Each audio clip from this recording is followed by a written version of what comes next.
Welcome to The Explainer. Today, we're taking a peek behind the curtain of political media.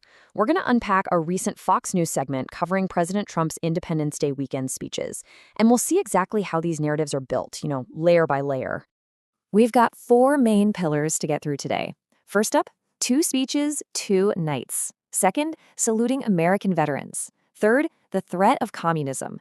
And finally, a contributor's review. Let's dive right in. Section 1. Two speeches, two nights.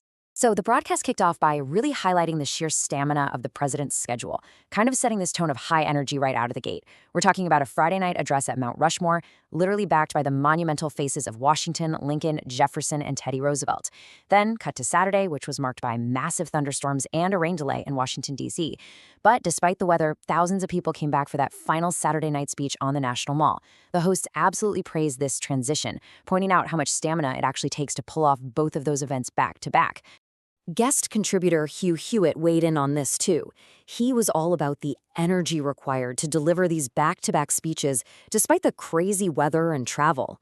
Actually, he went as far as awarding the president's weekend performance a resounding AA grade.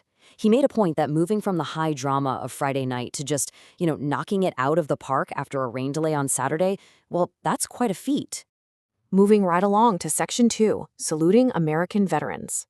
Let's look at the incredible historical scope these speeches covered. Hewitt specifically pointed out what he called the craftsmanship of recognizing such a vast array of veterans. The broadcast highlighted mentions going all the way back to Sergeant William Graves from the 1863 Battle of Morris Island, right up to Colonel Davis, who was a Medal of Honor recipient from the Vietnam War.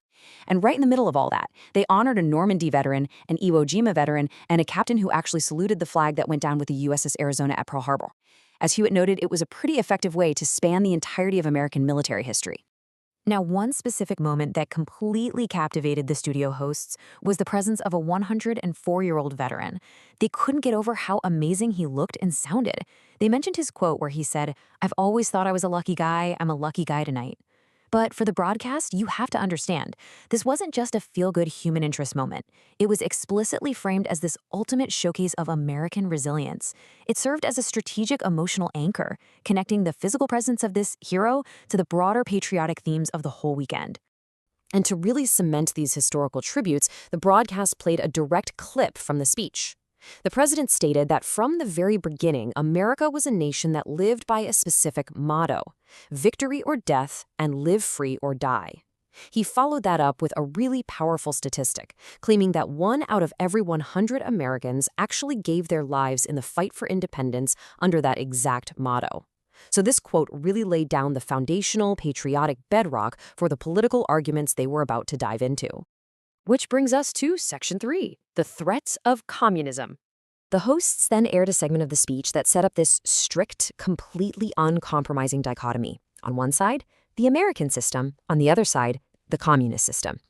The president argued that the communist system is the exact, literal opposite of the American system.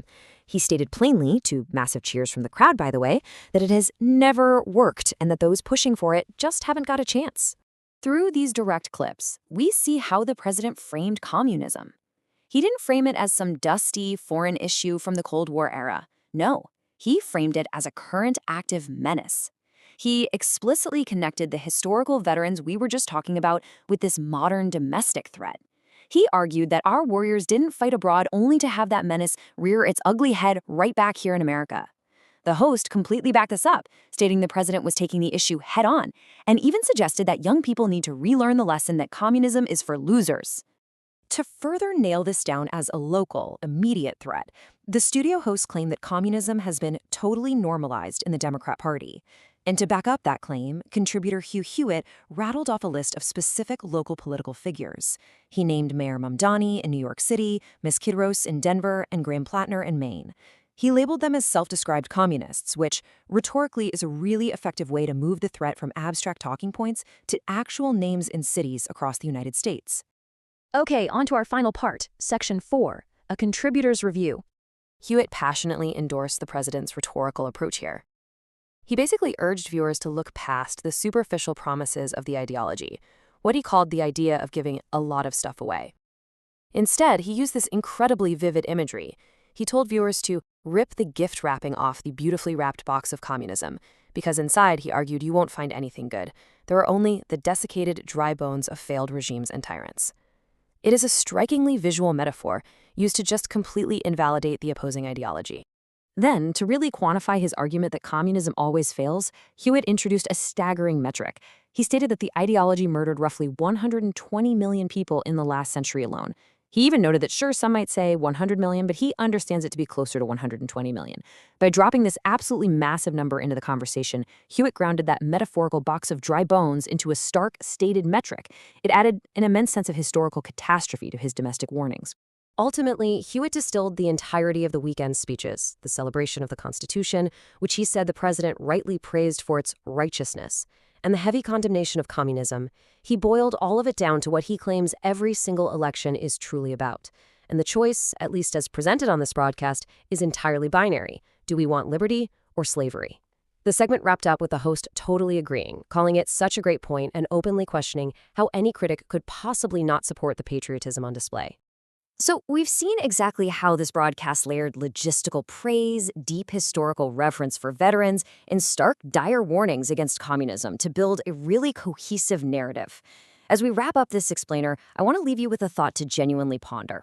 How does the strategic juxtaposition of universally revered veterans with polarizing political dichotomies shape our reception of broadcasted political arguments?